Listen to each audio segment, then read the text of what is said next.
querida aluna, seja bem-vindo mais uma vez ao nosso canal TV Araxá Educa. Eu sou a professora Nádia e vou te acompanhar durante seus estudos de língua portuguesa.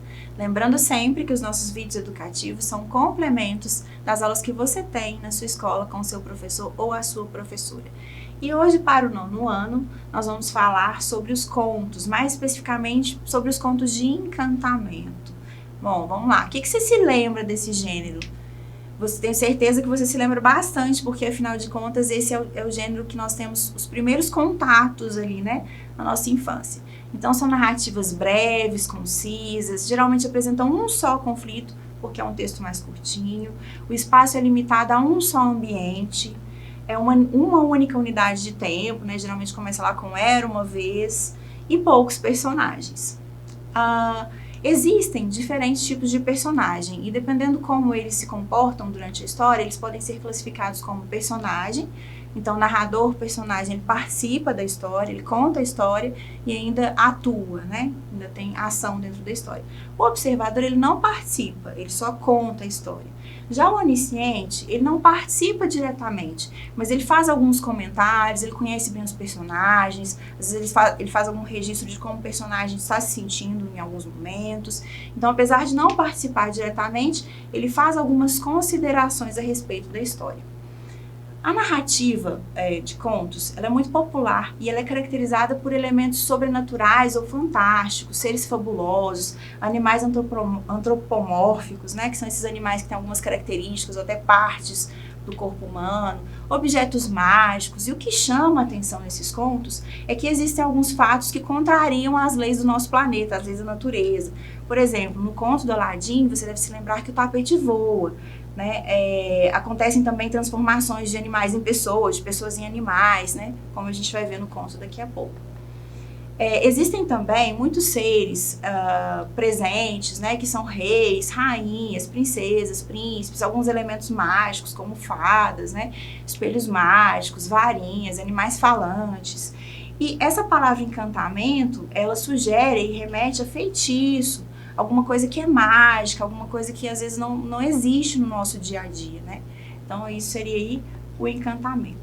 Os pioneiros aí nesses contos, né, que escreveram e reuniram esses contos numa coletânea, são os irmãos Grimm. Eles nasceram na Alemanha. Um nasceu em 1785 e o outro em 1786. Eles eram acadêmicos, linguistas, poetas, escritores. E eles registraram várias histórias infantis. Mas foi em 1812 que eles reuniram em uma coletânea as histórias Rapunzel, João e Maria, Bela Adormecida e Pequeno Polegar. Essa coletânea se chamou Contos de Grimm. E aí foi o início realmente de uma obra com contos como a gente conhece hoje. Essa obra ela ganhou notoriedade mundial.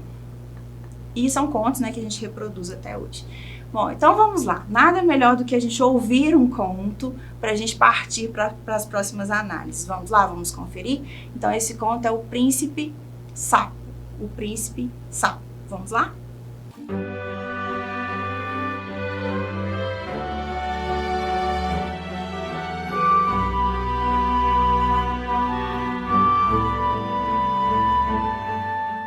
Era uma vez, há muito tempo, na época em que você fazia um desejo e ele era realizado, um rei que tinha filhas muito belas. A mais nova era tão linda que o sol ficava atônito sempre que iluminava seu rosto. Perto do castelo do rei havia uma grande e escura floresta e lá havia um poço que ficava sob uma velha árvore. Em dias quentes, a princesinha ia à floresta e se sentava junto a uma fonte. Quando se aborrecia, ela pegava sua bola de ouro que ganhou quando criança bem pequena, a jogava para o alto e a pegava de volta. Essa bola era seu objeto favorito. Porém, aconteceu que uma das vezes que a princesa jogou a bola, esta não caiu em sua mão, mas sim no chão, rolando e caindo direto na água. A filha do rei acompanhou com os olhos o caminho da bola que desapareceu. O poço era tão fundo, mas tão fundo, que não se conseguia ver o final. Assim, ela começou a chorar, e chorava cada vez mais alto que nada a confortava. Enquanto ela se lamentava, alguém lhe disse: "O que te afliges, princesa? Choras tanto que até as pedras podem estar com pena?" Ela olhou o lugar de onde vinha a voz e viu um sapo colocando sua enorme cabeça para fora da água. É você, sapo.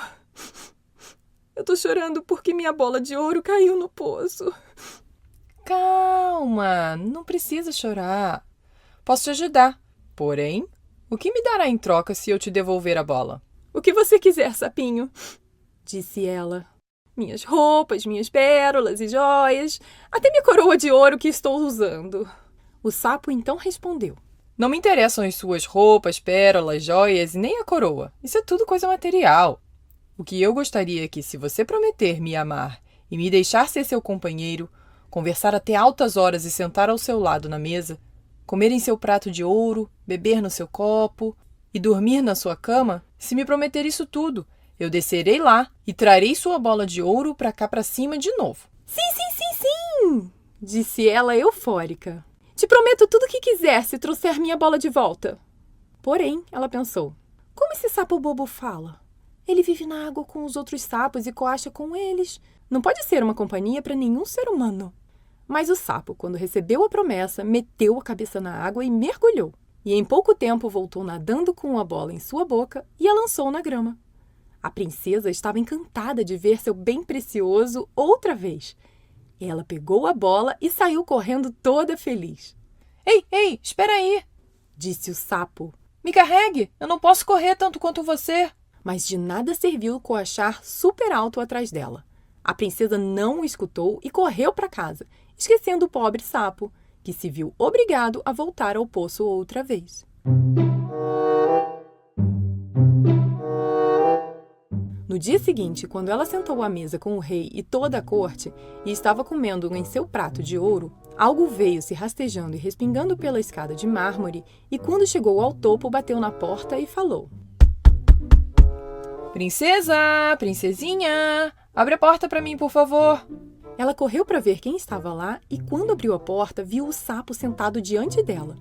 A princesa regalou os olhos e bateu a porta. E rapidamente ela tornou a sentar-se à mesa, muito assustada, bufando. O rei se deu conta de que seu coração batia muito forte e disse: Minha filha, por que você está tão assustada? Há um gigante aí fora que quer te levar? Ah, não, respondeu ela. Não é um gigante, mas sim um sapo super nojento. O que ele quer com você? Ah, papaizinho, ontem eu estava jogando minha bola no bosque junto ao poço, quando ela caiu na água. Como eu chorei muito, o sapo ouviu e se ofereceu para pegá-la. Em troca, ele insistiu em querer ser meu companheiro, e então eu concordei e prometi isso. Porém, nunca pensei que seria capaz de sair da água. E agora ele está lá fora e quer entrar para ficar comigo. Entretanto, o sapo chamou a porta outra vez e falou: Princesa, jovem princesa, abre a porta! Não lembra o que me disse ontem perante o poço?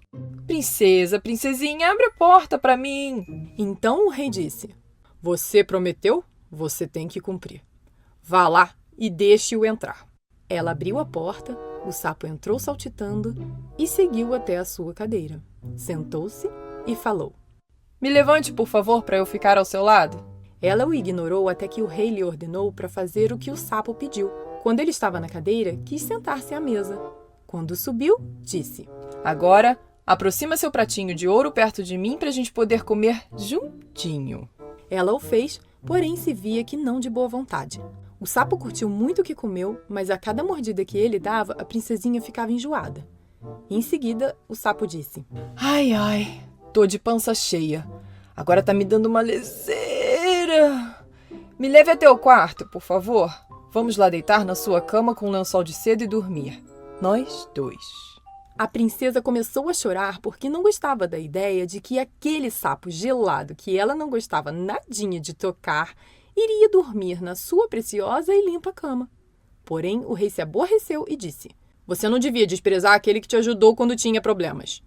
Assim, ela pegou o sapo com os 2 dedos com muito nervoso e o levou para cima, deixando-o num canto. Quando a princesinha estava na cama, o sapo se arrastou até ela e disse: Eu tô cansado e também quero dormir. Me coloque na cama, por favor, senão eu conto ao seu pai. A princesa ficou tão aborrecida que pegou o sapo e o jogou contra a parede.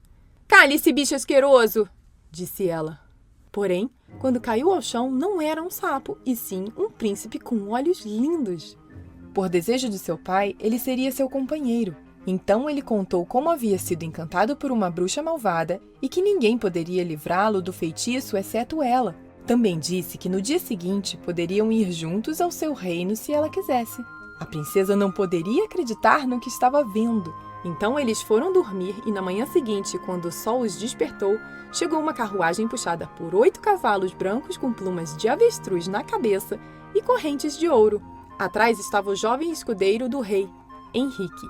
Henrique ficou tão triste depois quando seu senhor foi transformado em sapo que colocou 3 prendedores de ferro rodeando seu coração, para caso explodisse de luto e tristeza, seu coração continuasse inteiro. A carruagem ia levar o jovem e a princesa a seu reino. Henrique os ajudou a entrar e subiu atrás de novo, cheia de alegria por ter acabado seus problemas.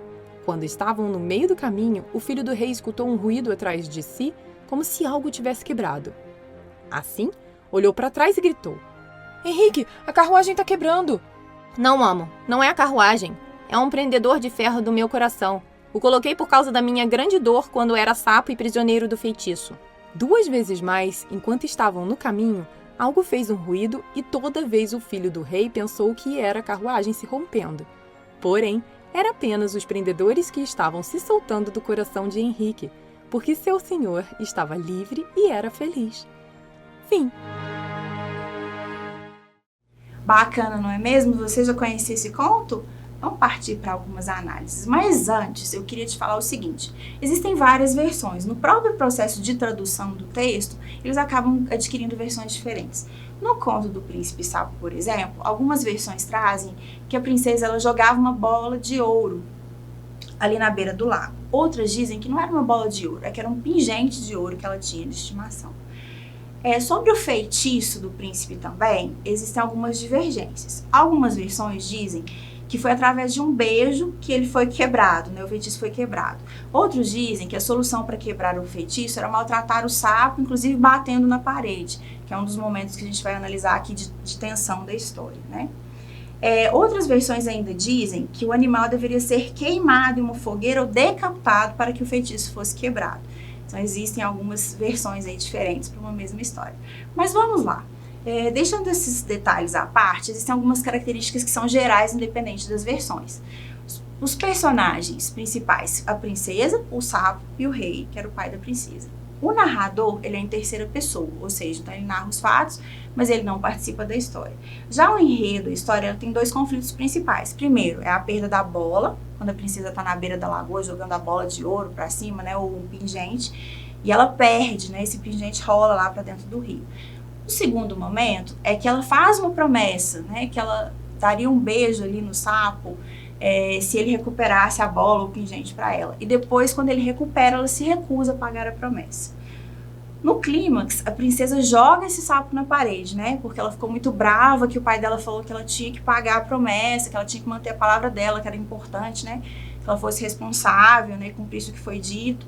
Então ela joga o sapo na parede no momento de ira. E no desfecho, o sapo se transforma em príncipe. Então esse é o final aí, né? Na verdade, ele era um sapo na forma de encantamento. Ele era um príncipe que estava ali preso, né, no corpo de sapo. Bom, vamos lá. Analisando um pouquinho mais. Qual que é o ensinamento que esse conto traz para nós?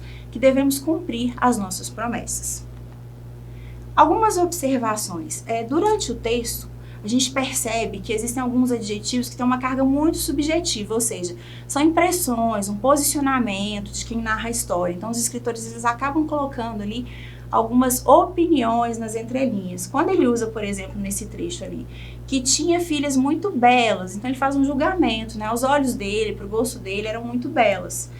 A mais jovem era tão linda, então ela era tão linda, né? Então tem um julgamento e a opinião dele implícita nessa parte do texto, como em várias outras. Vamos lá. Então, retomando a aula de hoje, nós falamos um pouquinho das características dos contos, mais principalmente dos contos de encantamento. Nós falamos os tipos de narradores, né, que pode ser personagem, observador ou ainda onisciente. Nós falamos também da análise do conto, o príncipe sapo, né, do enredo, de todas as partes do enredo, das diferentes versões, e dos contos dos irmãos Grimm, que foram aí o pontapé inicial para que esses textos fossem classificados como gênero literário mais próximo do que a gente conhece hoje. Bom, então essa foi a aula de hoje, espero que você tenha gostado, até a próxima!